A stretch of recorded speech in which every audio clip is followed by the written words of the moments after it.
Episode की शुरुआत वहीं से होती है जहाँ पे खत्म हो गई थी।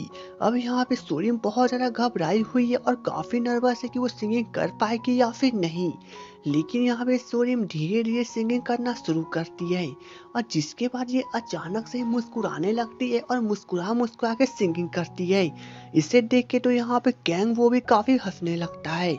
वहीं पे हम लोग सोरिम की दादी को देखते हैं जहाँ पे भी बहुत ही खुश है। दूसरी तरफ सोरिम के गाना को सुनने के लिए उसके स्कूल मेट्स भी है और साथ में उसके टीचर भी, और उन लोगों को भी सोरिम का गाया हुआ गाना बहुत ज़्यादा पसंद आता है। यहाँ पे मिस्टर चोई को भी उसका गाना बहुत ज़्यादा पसंद आने लगता है। अब जैसे जैसे सोरिम सिंगिंग करती जाती है और हंसती जाती है, उसी प्रकार से उसके क्लासमेट्स भी हंसने लगते हैं और कुदुकने लगते हैं। अब थोड़ी देर के बाद जब सिंगिंग खत्म हो जाती है तो सोरिम बहुत खुश होती है, जिसके बाद वह कैंगबो की तरफ देखने लगती है। तब कैंगबो भी उसे ऑल द बेस्ट कहता है। अब सिंगिंग खत्म हो जाने के बाद सभी लोग सोरिम को कंग्रेचुलेशन कहते हैं, जहाँ पे तो सोरिम बहुत खुश होती है और मिस्टर चोए तो यहाँ पे बहुत ज्यादा ही खुश थे। अब यहाँ पे कैंगबो सोरिम को घर पे ड्रॉप करने के लिए जाता है, जहाँ पर ली यून और जिन वो दोनों के दोनों अपने मौज मस्ती करते हुए और मजाक करते हुए वहाँ से चली जाती हैं। अब यहाँ पे सोरिम और कैंगबो के दोनों के बीच के सभी मिसअंडरस्टैंडिंग दूर हो चुके थे और यहाँ पे सोरिम भी कैंगबो को माफ कर चुकी थी, इसलिए इन दोनों में बातें शुरू हो जाती हैं। अब यहाँ पे कैंगबो बहुत खुश होता है और सोरिम तो और भी ज्यादा। लेकिन वहाँ स्टूडियो में अभी भी सिंगिंग को लेकर राजनीति चालू होती है, जहाँ पे मिस्टर चोई काफी परेशान हो जाते हैं और इसके बारे में मैं आपको आगे बताऊंगा। अब वहाँ पे कैंगबो जब सोरिम को ड्रॉप करके घर पे पहुँचता है तो उसके तीनों फ्रेंड्स उसे फिर से पकड़ लेते हैं, जिसके बाद ये लोग उसे काफी मजाक करने लगते हैं और ट्रोल करते हुए अंदर लेके जाते हैं, जहाँ पे इन लोगों की मौज मस्ती तो आप लोग देख ही सकती हैं। जहाँ पे अलग अलग प्रकार से ये लोग मौज मस्ती करते हैं और कैंगबो को तो यहाँ पे बहुत परेशान करते हैं, बट यहाँ पे कैंगबो भी उन लोगों को नहीं छोड़ता है और ये लोग इसी प्रकार से गाना बजाते हुए खूब मस्ती करते हैं। अब नेक्स्ट डे ली जून और जिनवो जब अपने स्कूल पहुंचते हैं तो वहाँ पे उसके क्लास में से उससे ऑटोग्राफ लेने लगते हैं। अब जब वहाँ पे स्टोरी में आती है तो सभी लोग उसे चीज करने लगते हैं, जहाँ पे उसकी फ्रेंड्स उसे कहने लगती है कि अब सोरी अब एक सेलिब्रिटी बन चुकी है। अब यह सब देखने के बाद तो सोरिम बहुत खुश हो जाती है। थोड़ी देर के बाद जब वहाँ पे सोरिम के टीचर्स आते हैं तो वे लोग सोरिम के साथ फोटो क्लिक करवाते हैं, जहाँ पे आप लोग अलग अलग पोज को देख ही सकती हैं। अब थोड़ी देर के बाद जब सोरिम बाहर जाती है तो उसके साथ यून सी भी जाती है और यहाँ पे यून सी सोरिम के साथ फ्रेंडशिप करने की पूरी कोशिश करती है और उसके साथ काफी सारे बातें करने की कोशिश करती है। पता नहीं आखिर यून सी करना क्या चाहती है। वहीं पे हम लोग मिस्टर चोई को देखते हैं जो कि अपने ऑफिस में, बट वो यहाँ पे किसी बात को लेकर बहुत ज्यादा परेशान है, जहाँ पे वे अपने ही स्टाफ से बार बार बातें कर रहे हैं बट उन्हें कोई भी सही से जवाब नहीं मिल पा रहा है। अब थोड़ी देर के बाद मिस्टर चोई कैंगबो और सीमोन को मिलने के लिए बुलाती हैं, जहाँ पे मिस्टर चोई उसे बताते हैं कि जिस गाने को कैंगबो ने सोरिम के लिए लिखा था उस गाने को क्रेडिट कैंगबो ना ले और उसका क्रेडिट सीबोन को दे दे। अब यहाँ पे तो कैंगबो काफी परेशान हो जाता है और सीबोन उसे कहने लगता है कि आखिर बात क्या है। तब मिस्टर चोई यहाँ पर कैंगबो को बताते हैं कि अगर लोगों को ये बात पता चलता है कि सोरिम ने कल रात को जो गाना को गाया था उस गाने को कैंगबो ने लिखा है, तो लोगों को ये गलतफहमी हो सकती है कि यह एक ऑफिशियल ग्रुप है जो कि पूरी तरह से प्लानिंग के साथ कोरिया में एंट्री किया गया है और लोग उन्हें गलत समझेंगे और नागे सोरिम को एक गरीब लड़की समझेंगे। और सोरेम की भलाई के लिए यही सही है कि लोग उसे एक आम लड़की समझकर अपने दम पर आगे आने वाली लड़की समझे ताकि उसे कैरियर ठीक रहे। लेकिन यहाँ पे सीवॉन इस गाने का क्रेडिट लेने से मना कर देता है और कहता है कि अगर उसने कैंगबो के गाने को क्रेडिट लिया तो यह जरा सा चोरी होगी, जिसके कारण सीवॉन मना कर देता है। अब कैंगबो उसे समझाने की कोशिश करता है, बस सीवॉन वहाँ से चला जाता है। लेकिन यहाँ पे कैंगबो के वो तीनों फ्रेंड्स फिर से चले आते हैं, जिसके बाद वो उसके साथ मजाक करने लगती हैं। अब शाम को हम लोग सोरिम को देखते हैं जहाँ पे वो बहुत ज्यादा खुश थी, इसलिए वो कैंगबो को कॉल करती है। अब कैंगबो से बातें करने के दौरान वो उसे पूछती है कि क्या वे दोनों मिल सकती हैं। तब कैंगबो उससे वीकेंड के एंड में मिलने के लिए कहता है। तब सोरिम बहुत खुश होती है, जिसके बाद तो कैंगबो का खुशी का ठिकाना ही नहीं रहता। अब नेक्स्ट डे सोरिम अपनी दादी के पास जाती है और जहाँ पे वो उनसे अलग अलग चीज के बारे में पूछती है। अब यहाँ पे दादी को तो समझ ही नहीं आ रहा था कि सोरिम को क्या हो गया है।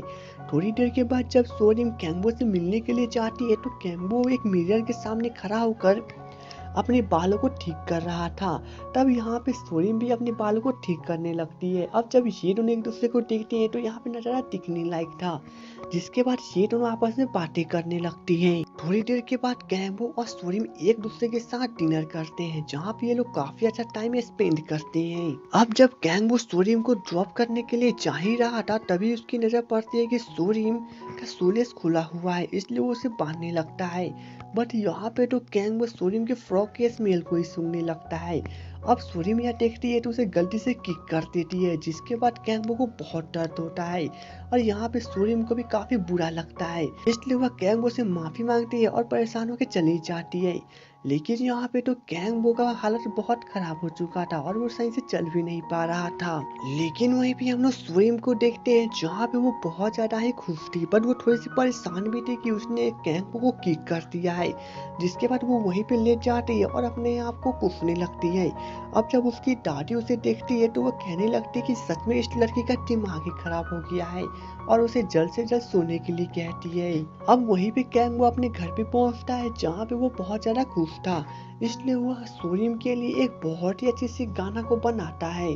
अब नेक्स्ट डे जब सोरिम अपने स्टूडियो पहुंचती है तो मिस्टर किम उसे कंग्रेचुलेशन कहते हैं और कहते हैं कि अब वह एक ऑफिशियल बैंड बन चुकी है, इसलिए वो अपने बैंड का नाम बहुत जल्द से जल्द सोच ली। अब यहाँ पे तो सोरिम और उसके फ्रेंड्स काफी खुश थे, बट वे लोग अपने नाम के लिए काफी कंफ्यूज हो जाते हैं कि वे लोग अपने बैंड का नाम क्या रखेंगी। अब यहाँ पे सोरिम अपने बैंड का नाम सोच ही रही थी, लेकिन तभी उसे सिबोन कॉल कर देता है और उसे कहता है कि वो उससे मिलने के लिए स्टूडियो पहुंच रहा है। थोड़ी देर के बाद हम सोरिम और सिबोन को एक साथ दिखते हैं, जहाँ पर सिबोन सोरिम को अपना स्टूडियो दिखाता है और बताता है कि वह अपने म्यूजिक की प्रैक्टिस यही भी किया करता है। जब भी वो उदास होता है तो वो यहाँ पे चला आता है। लेकिन यहाँ पे सोरिम मुझसे पूछती है कि आखिर सिबोन ने उसे यहाँ पे क्यों बुलाया है। तब यहाँ पे सिबोन उसे बड़े ही प्यार से समझाता है और बताता है कि जब वह एक बॉय बैंड में आया था तो उसके काफी सारी प्रॉब्लम्स थी और उसे उन सारी प्रॉब्लम को सोल्व करते करते काफी सारी मुश्किलों का सामना करना पड़ा और वो नहीं चाहता कि सोरिम को इन सभी प्रॉब्लम्स का सामना करना पड़े। इसलिए यहाँ पे सिबोन सोरिम को आगे कहता है कि वह किसी और का गाना पे कभी भी परफॉर्मेंस ना करे और ना ही किसी और के गाना को गाए, क्योंकि अगर वो अपने गाना खुद से लिखती है या फिर उसकी कंपनी खुद से उसे गाना देती है तो वह गाना ऑफिशियल होगा। अगर वह गैंगबो का लाया हुआ गाना गाती रहेगी तो वह खुद के गाना कभी नहीं बना पाएगी। अब यहाँ पे स्टोरी में सब कुछ समझ जाती है, इसलिए वह सिबोन को वादा कर देती है और कहती है कि वह गैंगबो का गाना अब कभी नहीं गाएगी और वह अपना ही गाना बनाकर अपने आप को आगे बढ़ाएगी। लेकिन वहीं पे गैंगबो अभी भी सोरिम के लिए एक गाना बनाने में लगा हुआ है ताकि सोरिम उसके लिए काफी ब्यूटीफुल सा गाना गाए और यहाँ पे गैंगबो बहुत ज्यादा ही मेहनत करता है। जिसके बाद वह सोरिम को कॉल करता है और उसे मिलने के लिए बुलाता है। शाम को जब गैंगबो सोरिम से मिलने के लिए जाती है तो यहाँ पे सोरिम तो बहुत ही ज्यादा खुश थी, बट वो थोड़ी सी कंफ्यूज भी थी क्योंकि उसने लास्ट नाइट को गैंगबो को बहुत उसे किक कर दिया था। लेकिन यहाँ पे गैंगबो तो बहुत ही ज्यादा खुश था, इसलिए वो सोरिम को अपने न्यू गाना के बारे में बताता है और उसे सुनने के लिए कहता है। अब जब सोरिम उस गाने को सुनने लगती है तभी उसे याद आता है कि उसने सिबोन से वादा किया था कि वह गैंगबो का दिया हुआ गाना नहीं गाएगी और अपना खुद का गाना बनाएगी। इसलिए वह फटाक से अपने ईयरफोन को नीचे उतार देती है और यह सभी बातें गैंगबो को बता देती है। तब यहाँ पे गैंगबो से समझाता है कि उसने सिर्फ वादा किया है, ना कि उसके साथ कोई एग्रीमेंट साइन किया है या फिर कानूनी रूप से जवाब दिया है। लेकिन यहाँ पे सोरिम ने एक बात जो कह रही है वो उसके लिए पत्थर की लकीर थी, इसलिए वो गैंगबो को समझाती है और कहती है कि वो उसका गाना किसी भी कीमत पे नहीं गा सकती है क्योंकि उसने सिबोन को वादा किया है। अब यह जवाब सुनने के बाद तो गैंगबो काफी परेशान हो जाता है। लेकिन इसी बीच हम लोग जिन हो और यून सिन को देखते हैं, जहाँ पे वे दोनों डिनर कर रहे थे और यहाँ पे यून सिन जिनो को बता भी देती है कि वो उसे लाइक करती है और यह सुनने के बाद जिनो बहुत ज्यादा खुश हो जाता है। लेकिन यहाँ पे यून सिन का आखिर क्या प्लानिंग है ये तो हमें आगे ही पता चलेगा। वहीं पे गैंगबो काफी परेशान होकर घर की ओर जा रहा था क्योंकि सोरिम ने उसे गाना को गाने से मना कर दिया है और यह बात सोच सोच गैंगबो काफी परेशान हो जा रहा था। लेकिन तभी उसकी नजर वहाँ पे एक आदमी पे पड़ती है जो कि गिटार बजा रहा था और उसे देख के तो गैंगबो काफी ज्यादा हैरान था।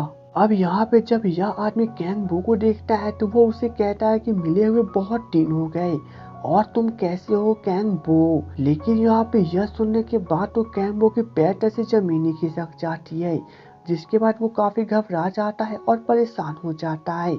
और इसी मिस्ट्री के साथ इस एपिसोड की एंडिंग हो जाती है। तो दोस्तों ये तो हमें नेक्स्ट एपिसोड में पता चलेगा कि यह आदमी कौन है जिसे देखकर कैंगबो काफी परेशान हो गया है। और अगर आपको मेरा एक्सप्लेनेशन थोड़ा सा भी अच्छा लगे तो मेरे वीडियो को लाइक और चैनल को सब्सक्राइब कर लीजिएगा। तो चलिए दोस्तों मिलेंगे नेक्स्ट वीडियो में, तब तक के लिए goodbye and take care.